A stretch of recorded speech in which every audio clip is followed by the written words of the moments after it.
मुल्क भर में मुफ्त हिफाजती वैक्सीन लगाने के लिए 75 रोजा कोविड टीकाकारी अमृत महोत्सव का आज से आगाज। 18 साल से ज्यादा उम्र के अहल अफराद को एहतियाती खुराक देने के काम में इससे मिलेगी रफ्तार।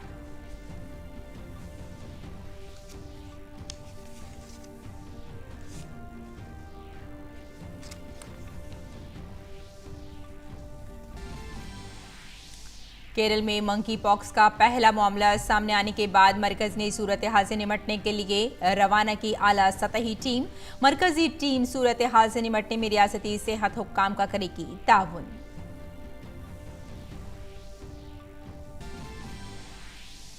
गुजरात और महाराष्ट्र में बारिश और सैलाब की तबाहकारियां जारी। गुजरात के 8 अजिला में आज शदीद बारिश का रेड अलर्ट। तेलंगाना में मूसलाधार बारिश की वजह से गोदावरी नदी में तुगयानी। महाराष्ट्र के चंद्रपुर शहर के कई इलाकों में पानी हुआ दाखिल। सैलाब से मुतासिर इलाकों में एनडीआरएफ और एसडीआरएफ की टीमें राहत और बचाव के काम में मसरूफ। श्रीलंका में गोटाबाया राजपक्षे के सदर के ओहदे से इस्तीफे का रस्मी ऐलान आज। पार्लियामेंट के स्पीकर ने कहा कानूनी जांच के बाद होगा इस्तीफे का ऐलान।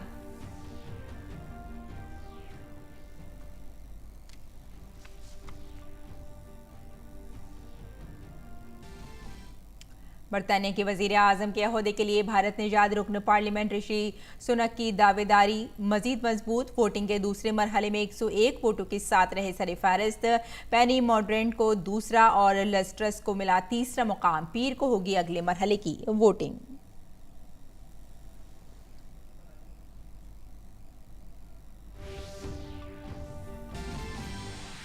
और इंग्लैंड के खिलाफ दूसरे एक रोजा मैच में भारत शिकस्त से 2-4। इंग्लैंड के 246 रन के जवाब में भारत की टीम 140 रन पर ऑल आउट।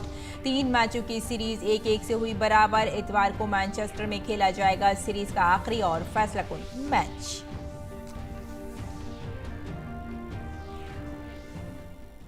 आदाब नाजरीन, खबरनामे में आपका इस्तकबाल है। मैं हूं आपके साथ रेशमा फारूकी। आइए तफसील से अब खबरों की नजर डाल लेते हैं।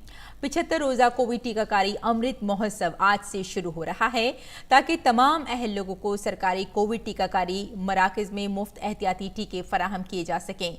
इस खुसूसी मुहिम का मकसद 18 साल से ज्यादा उम्र के अहल अफराद को कोविड वैक्सीन की एहतियाती खुराक फराहम करने का काम को तेज करना है। मरकजी वजारत सेहत ने कहा है कि यह खुसूसी कोविड टीकाकारी मुहिम आज़ादी का अमृत महोत्सव का हिस्सा है। ये 15 जुलाई से 30 सितंबर तक 75 दिनों के लिए होगी। एहतियाती खुराक के अहल अफराद में 18 साल या इससे ज्यादा उम्र के वो तमाम अफराद शामिल हैं जिन्होंने दूसरी खुराक की तारीख के बाद 6 माह या 26 हफ्ते मुकम्मल कर लिए हैं। रियासतों और मरकज के जेर इंतजाम इलाकों से 75 दिनों के लिए कोविड टीकाकारी अमृत महोत्सव को अवामी मुहिम की शक्ल में कैंप अप्रोच के जरिए नाफिज करने की दरख्वास्त की गई है। इसके अलावा उन्हें 4 धाम यात्रा, अमरनाथ यात्रा, कांवड़ यात्रा के साथ साथ बड़े मेलों और बड़े इज्तिमात के रास्तों पर खुसूसी टीकाकारी कैंप मुनक्किद करने का मशवरा भी दिया गया है। इसके अलावा रियासती मरकज के जेर इंतजाम इलाकों को तमाम बड़े सरकारी और प्राइवेट ऑफिस कॉम्प्लेक्स, सनती इदारों, रेलवे स्टेशनों, बैन रियासती बस स्टैंड और स्कूलों और कॉलेजों वगैरह में खुसूसी वर्क प्लेस वैक्सीनेशन कैंप लगाने का मशवरा भी दिया गया है।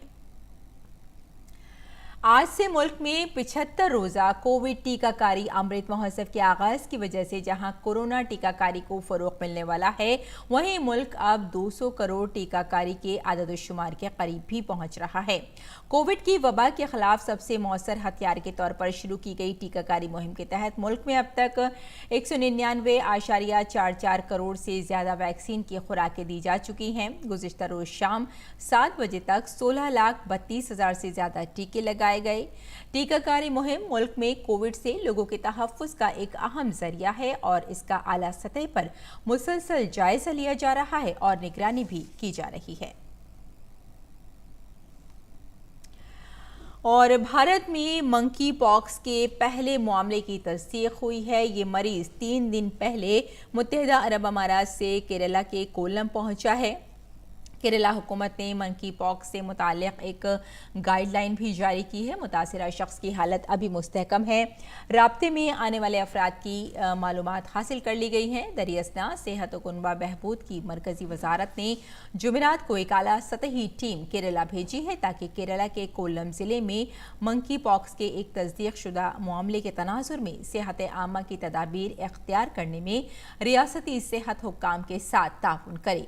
इस टीम में national centre for disease control, RML, हस्पताल के डॉक्टर और माहिरीन और वजारत सेहत और कुनबा बहबूद की सीनियर हुक्काम भी शामिल हैं। मरकजी हुकूमत ने रियासतों और मरकज के जेर इंतजाम इलाकों को एक खत लिखा है जिसमें उनसे मंकी पॉक्स की बीमारी से निपटने के लिए वजारत सेहत के रहनुमा खतूत पर अमल करने को कहा गया है। वजारत सेहत के सेक्रेटरी राजेश भूषण ने कहा कि मंकी पॉक्स की बीमारी पूरी दुनिया में फैल रही है। भारत में भी सेहत आमा के निज़ाम को मजबूत करना होगा और बीमारी से निपटने के लिए तैयारियां करनी होंगी। मरकज ने हस्पतालों, डॉक्टर्स और तशखीसी मराकिज़ समेत तमाम हिस्सेदारों से कहा है कि वो मंकी पॉक्स के कंट्रोल के लिए हर सतह पर मुस्तकिल बुनियादों पर काम करें। स्क्रीनिंग टीमों से कहा गया है कि वो तमाम दाखिली मकामात पर मुश्तबा मरीजों की शनाख्त और स्क्रीनिंग करें। अगली खबर की जानिब बढ़ते हैं। गुजरात में शदीद बारिश की वजह से कई अजला में सैलाब की सूरत हाल बनी हुई है। नौसारी, पिछली और गंडवे इलाकों में शदीद बारिश की वजह से मामूल की जिंदगी बुरी तरह से मुतासिर हुई है। रियासत में 10 जुलाई से मुसलसल 5वें दिन सैलाब जैसी सूरत हाल बनी हुई है।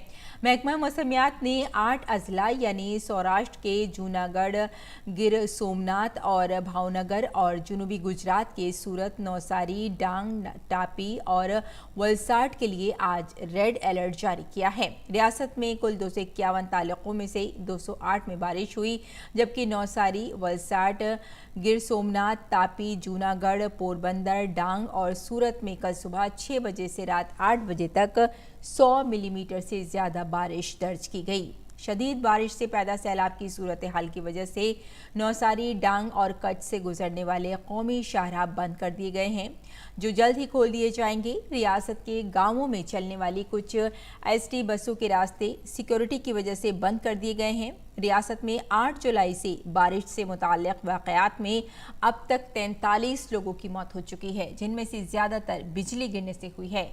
रियासत में अब तक कुल 39,177 शहरियों को सैलाब से मुतासिर इलाकों से निकाल कर महफूज मकामात पर पहुँचाया गया है। वहीं कुल 17,394 मुतासिरा शहरी घर लौट चुके हैं। सैलाब से मुतासिर सभी 5,467 गाँवों में बिजली सप्लाई मुतासिर रही, जिसमें से 5,426 गांवों में बिजली सप्लाई बहाल कर दी गई है। रियासत में राहत और बचाव के काम के लिए SDRF की 22 पलटन, एक टीम, जबकि NDRF की कुल 19 टीमें तैनात की गई हैं। इस दौरान गुजरात की वजीर आला भूपेंद्र पटेल शदीद बारिश से मुतासर इलाकों की सूरत हाल और मुसलसल नजर रख रहे हैं।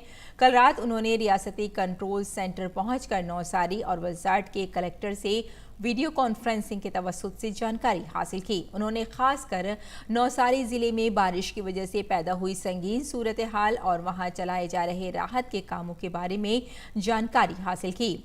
वजीर आला ने लोगों को महफूज मकामात तक पहुंचाने में, खासकर शाहराहों को खोलने में NDRF की मजीद मदद लेने पर बातचीत की और साथ ही कौमी शाहराहों की सूरत हाल के बारे में मालूमात भी हासिल की।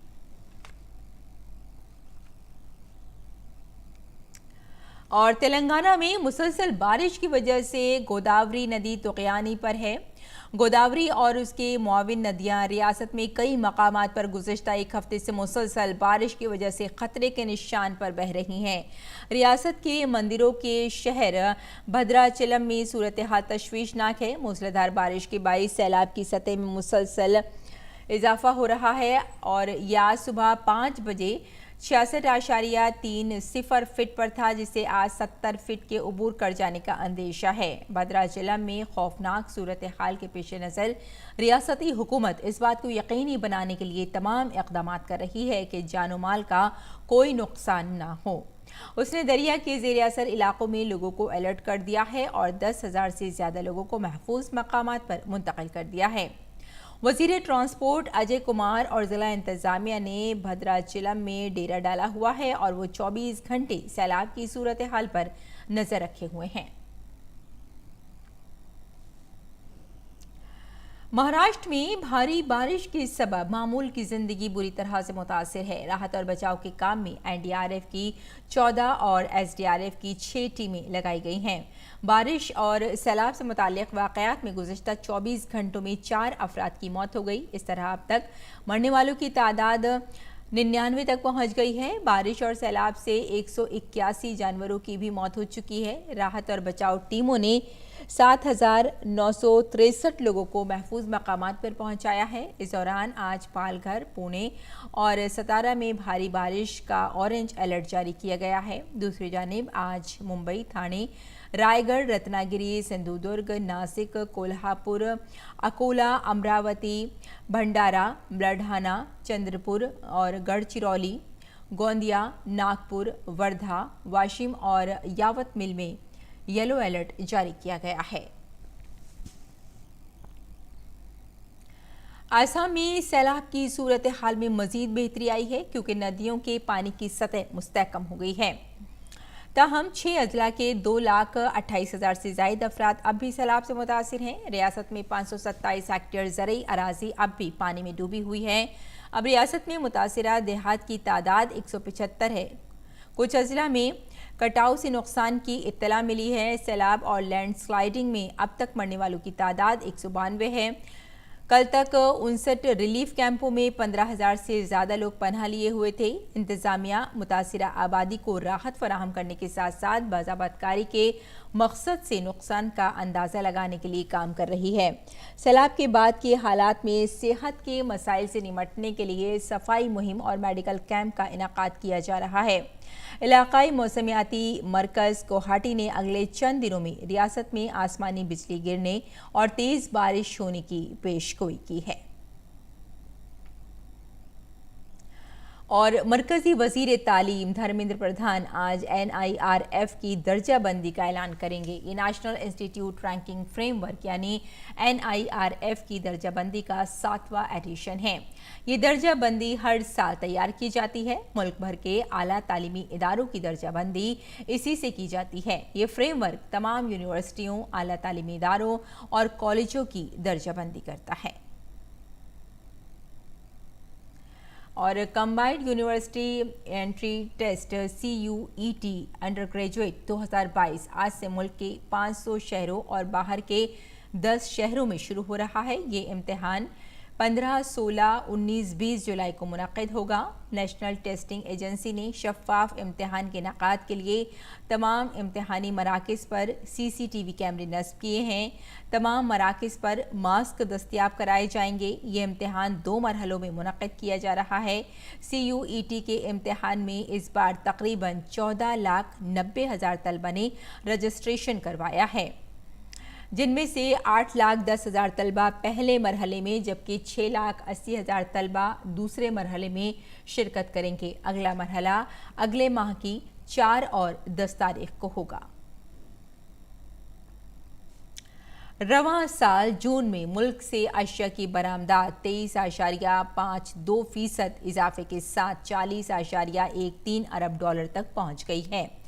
इस अरसे के दौरान तिजारती खसारा रिकॉर्ड 26.18 अरब डॉलर रहा। गुज़श्ता रोज़ जारी होने वाली सरकारी आदद-ओ-शुमार के मुताबिक मई में मुल्की बरामदात में 20.55% इजाफा हुआ था। जून में अशिया की दरामदाद 57.55% सालाना बुनियाद बढ़कर 66.31 अरब डॉलर तक पहुँच गई है।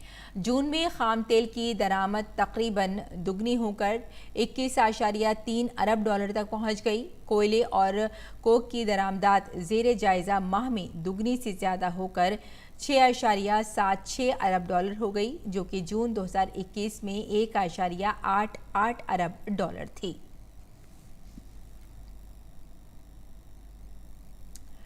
झारखंड के खूंटी जिले ने बोरी बांध की तकनीक से पानी की ज़ख़ीराकारी और पानी के तहफ़्फ़ुज़ की सिमत में तारीख़ रक़म की है।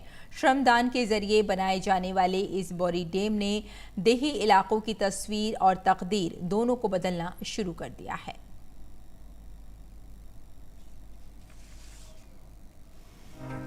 झारखंड में नक्सल से मुतासिर खूंटी जिले में पानी के जखीरे और पानी के तहफ्फुज के लिए अनोखी मुहिम चलाई जा रही है। पूरे जिले में सेवा वेलफेयर सोसाइटी और इलाके की ग्राम सभाओं के जरिए अलग अलग गांव में लोगों की श्रमदान से 2 साल के अंदर 200 से अधिक बोरी बांध बनाए गए हैं। अब तक खूंटी जिले में हम लोग पिछले 2 सालों में 200 से ज़्यादा बोरी बांध बना चुके हैं और जिसमें 10,000 से ज़्यादा ग्रामीण श्रमदान कर चुके हैं। अब गांव के लोग खुद जागरूक हो गए हैं। कई जगहों पर स्वयं से भी लोग बोरी बांध बनाने लगे हैं। खूंटी जिले में वैसे तो बरसात के दिनों में अच्छी बारिश होती है, लेकिन पठारी इलाका होने की वजह से बारिश का पानी बहकर बर्बाद हो जाता है। जिले में बड़े पैमाने पर इस तरह के सीरियल बोरी बांध बनाने से पानी के जखायर और पानी के तहफ्फुज के काम को नई जेहत मिली है, जिससे गर्मी के मौसम में भी इलाके की आबी सतह बढ़ने लगी है और हरियाली छाने लगी है। बोरी बांध कर रहे हैं, गर्मी में पानी पूरा सूख जा रहा है, झरना की तरफ नहीं जा रहा है। भाई बहुत सारे पर्यटक आता है, ऐसे ही घुर जाता है, इसीलिए बोरी बांध कर रहे हैं। बोरी बांध बनाने में श्रमदान करने वाले मकामी लोगों का भी मानना है कि नदियों की खूबसूरती और बेहतर कल के लिए पानी के जखायर और पानी का तहफ्फुज जरूरी है। हम लोग बोरी बांध कर रहे हैं, जिसमें हम लोग पानी बचा सकते हैं। इसमें हम लोग पूरे गांव वाले लोग लगे हुए हैं। श्रमदान में बोरी बांध कर रहे हैं और यही पानी बचाव के लिए और नहाते धोते हैं। पूरे गांव वाले आते हैं पूरा मुरू टाउन से। लोगों की इस मुश्तरका कोशिश को अब इंतजामिया का भी ताउन मिलने लगा है। खूंटी के डिप्टी कमिश्नर शशि रंजन ने कहा कि बोरी बांध के बनने से लगातार जेर जमीन आबी सतह में इजाफा देखा जा रहा है। साथ ही नदियों से होने वाला बालू का कटाव भी थमने लगा है। जगह जगह पे बोरी बांध बनाया है, जिससे 3-4 फायदे होते हैं। पहला फायदा तो ये है कि जो पानी का जल स्तर नीचे तक चलता जा रहा था, उसको पानी का जल स्तर रुकने में थोड़ी सी आसानी हुई है। दूसरा है कि जो बालू का कटाव बहुत तेज़ी से हो रहा था बारिश के समय पे भी या अवैध खनन के माध्यम से, उसके लिए लोगों के अंदर जागरूकता आई है, उसको भी हम लोगों ने रोक दिया है, पूरी तरीके से बंद कर दिया है। तीसरा है कि चूँकि पानी रुकने लगा है तो जल स्तर भी अब धीरे धीरे इंक्रीज करने लगा है। वहाँ पे जो अगर हम 5 फीट या 6 फीट का बोरी बांध बनाते हैं, 6 फीट लंबा ऊंचाई का, तो एक अच्छा अमाउंट पानी का वहाँ पे सर्वाइव करने लगता है, जिसको हम लोग खेती में यूज कर सकते हैं, मत्स्य पालन में यूज कर सकते हैं, मवेशियों को पानी पिलाने में यूज कर सकते हैं। खूंटी में गांव के लोगों ने श्रमदान से सीरियल बोरी बांध का नया नजरिया पेश कर पूरे इलाके में पानी की परेशानी को काफी हद तक कम कर दिया है, जिससे यहाँ की तस्वीर और तकदीर दोनों ही बदलनी शुरू हो गई है। ये पंचघाट के पास बनई नदी है। 2 साल पहले तक ये नदी पूरी तरह से सूख गई थी, लेकिन इस तरह के बोरी बांध यहाँ पर बनने के बाद आप देख सकते हैं कि पानी की कितनी कलकल आवाज़ आपको सुनाई दे रही है। तो निश्चित तौर पर बोरी बांध का ये असर हुआ है कि आसपास के इलाके में सैकड़ों एकड़ जमीन पर खेती भी हो रही है और जो लोग पानी की वजह से यहाँ से पलायन कर रहे थे वो पलायन भी रुक गया है। अपने सहयोगी ज्योत्सना के साथ मैं दिवाकर कुमार, दूरदर्शन समाचार, पंचघाट, खूंटी। और भारत ने कोलंबिया पर अक़वाम मुत्तहिदा की सलामती कौंसिल की अररिया फार्मूला मीटिंग में हिस्सा लिया। भारत ने ट्रुथ कमीशन की हतमी रिपोर्ट के अजरा को कोलंबिया की जदीद तारीख का एक अहम वाक़या करार दिया। काबिल ज़िक्र है कि अररिया फार्मूला अक़वाम मुत्तहिदा की सलामती कौंसिल के अरकान का एक गैर रस्मी इजलास है, जिसका एहतमाम अरकान के जरिए किया जाता है। The recent release of the final report of the Truth Commission marks a major watershed in the modern history of Colombia. It is a seminal effort that has brought to the fore the importance of reconciliation by revealing the truth that was shrouded in the killings of countless people in the 4 decades of conflict in the country. We hope that the implementation of the final report of the Truth Commission will contribute to the process of reconciliation. और गोटाबाया राजपक्षे ने श्रीलंका के सदर के ओहदे से इस्तीफा दे दिया है। गोटाबाया राजपक्षे के इस्तीफे का बाकायदा ऐलान आज किया जाएगा। श्रीलंका की पार्लियामेंट के स्पीकर महेंद्रपाया अभेवर्धने ने कल एक बयान जारी करते हुए कहा कि सदर गोटाबाया राजपक्षे का इस्तीफा सिंगापुर में वाक़ श्रीलंका के हाई कमीशन के जरिए मिला है। खबरों के मुताबिक स्पीकर ने इस बात को लेकर कानूनी मशवरा लिया है कि क्या ईमेल के जरिए भेजा गया इस्तीफा कबूल किया जा सकता है। स्पीकर दस्तखत की भी तस्दीक करना चाहते हैं। उन्होंने एक सिफारती एहलकार को राजपक्षे का असल खत प्रवास के जरिए सिंगापुर से कोलंबो लाने की हिदायत दी है। उधर सिंगापुर की वजारत खारजा ने तस्दीक की है कि श्रीलंका के सदर जाती दौरे पर आए हैं, उन्हें सियासी पनाह नहीं दी गई। दरियासना निगरान सदर रानिल विक्रमासिंघे ने मुल्क की फौज से अमन बरकरार रखने के लिए कार्रवाई करने की अपील की है। निगरान सदर के इस हुक्म के साबिक फील्ड मार्शल और रुकन पार्लियामेंट सर्त फोंसेका ने मुखालफत की है। श्रीलंका के आर्मी चीफ ने भी मुल्क के अवाम से अमन व अमान बरकरार रखने की अपील की है। बरतानिया के साबिक वजीर खजाना ऋषि सुनक कंजर्वेटिव पार्टी के लीडर और वजीर आजम मुंतखब होने के लिए वोटिंग के दूसरे मरहले में कामयाब हो गए हैं। दूसरे राउंड में सुनक को 101 वोट मिले, जबकि नायब वजीर तिजारत पैनी मोर्डेंट को 83 और वजीर खारजा लस्ट्रोस को 64 वोट मिले। वोटिंग के दूसरे मरहले में अटॉर्नी जनरल सोएला बोरियो मोडोट ने बाहर हो गई हैं। वोटिंग के 2 राउंड के बाद सुनक अब सबसे आगे हैं। मुल्क के वजीर आजम और कंजर्वेटिव पार्टी के लीडर बोरिस जॉनसन के जानशीन के लिए अब 5 उम्मीदवार मैदान में हैं। तीसरे मरहले की वोटिंग पीर को होगी। हतमी 2 उम्मीदवारों के नाम तय करने की आखिरी तारीख 21 जुलाई है। नताइज का ऐलान 5 सितंबर को किया जाएगा। गुज़िश्ता रोज़ यूक्रेन के शहर वेनेत्सिया पर रूसी मिसाइल हमले में 23 अफराद हलाक और 100 से ज़ायद जख्मी हो गए। यूक्रेनी हुक्काम ने इत्तला दी। यूक्रेन के सदर व्लादिमीर ज़ेलेंस्की ने सिविल आबादी वाले इलाके में होने वाले हमले को दहशतगर्दी की कार्रवाई करार दिया। यूक्रेन की कौमी पुलिस का कहना है कि राजधानी कीव से 268 किलोमीटर जनूब मगरिब में वाक़ शहर वेनेत्सिया में 3 मिसाइल ने एक दफ्तर की इमारत को निशाना बनाया और आसपास की रिहायशी इमारतों को तबाह कर दिया। मिसाइल हमले से आग लग गई, जिससे करीबी पार्किंग में मौजूद 50 कारें राख हो गईं। अमेरिका समेत 40 से ज़ायद ममालिक ने यूक्रेन में मुमकिना जंगी जराइम की मुश्तरका तहक़ीक़ात पर इत्तफ़ाक़ किया है। जुमेरात को द हेग में यूक्रेन एहतसाब कॉन्फ्रेंस के दौरान दर्जनों ममालिक के मंदूबीन ने भी तहक़ीक़ात में ताउन करने पर इत्तफ़ाक़ किया। मुत्तफ़िक़ होने वालों में यूरोपीय यूनियन, बरतानिया, अमेरिका, कनाडा, मैक्सिको और ऑस्ट्रेलिया वगैरह शामिल हैं। इन सब ने इन तहक़ीक़ात को आगे बढ़ाने के लिए 20 मिलियन यूरो फराहम करने का वादा किया। ये रकम बैनुल-अक़वामी अदालत इंसाफ की मदद और यूक्रेन में प्रोसिक्यूटर जनरल के दफ्तर को फराहम की जाएगी। और खेल की खबरों में भारत और इंग्लैंड के दरमियान 3 मैचों की सीरीज का दूसरा मैच इंग्लैंड ने 100 रन से जीत लिया है। इस जीत के साथ ही इंग्लैंड की टीम 3 मैचों की सीरीज में 1-1 की बराबरी पर आ गई है। अब तीसरा मैच फैसला कुन साबित होगा।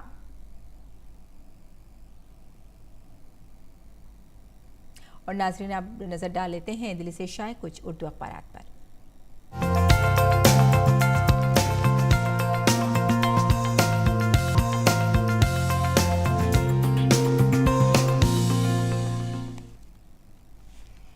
तो आइए सबसे पहले नजर डाल लेते हैं रोजनामा राष्ट्रीय सहारा पर। राष्ट्रीय सहारा की सुर्खी है ITUT आलमी मईशत को तहरीक देगा। और आपको बता दें कि इसराइल की मेज़बानी में ITUT के पहले वर्चुअल समिट में हिस्सा लेते हुए वज़ीर आज़म नरेंद्र मोदी का ये इजहार ख्याल है। और उन्होंने साथ ही ये भी कहा कि हिंदुस्तान, इसराइल, अमेरिका और UAE के इत्तेहाद के विजन और एजेंडे को तरक्की पसंद और अमनी करार दिया जा रहा है।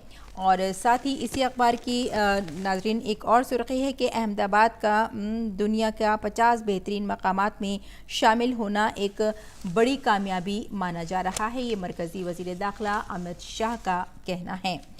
और इसी अखबार की नाज़रीन एक और सुर्खी है कि लोकसभा सेक्रेटरीट ने जारी की गैर पार्लिमानी अल्फाज और मुहावरे की फहरिस्त। आपको बता दें कि कुछ अल्फाज का इस्तेमाल अब नामुनासिब करार दिया गया है, तर्ज़ अमल में इसे नहीं लिया जा सकता। और साथ ही ये भी बताया गया है कि इन अल्फाज पर एक किताबचा भी जारी किया गया है जिसमें इस तरह के अल्फाज होंगे जो कि अब इस्तेमाल नहीं किए जाएंगे।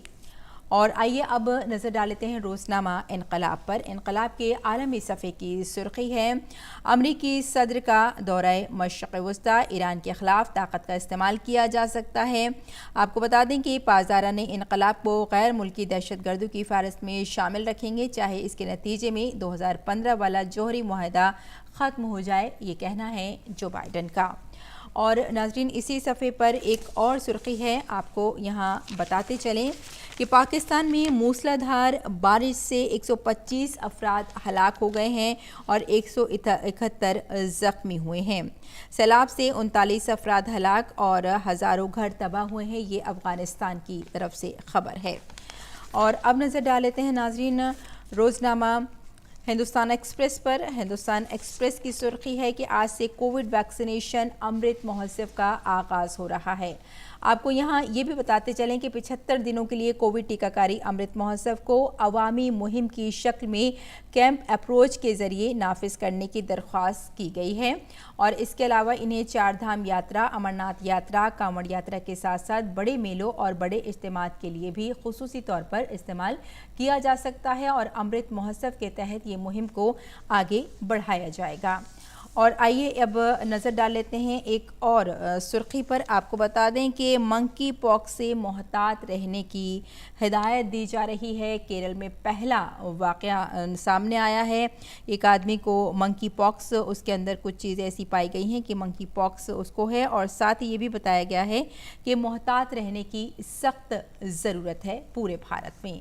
तो नाज़रीन, ये था अखबारात का जायज़ा और आइए अब लौटते हैं बुलेटिन की जानिब और नज़र डाल लेते हैं मौसम के मिजाज पर।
तो नाज़रीन, खबरनामे में फ़िलहाल इतना ही। इजाज़त दी, आदाब।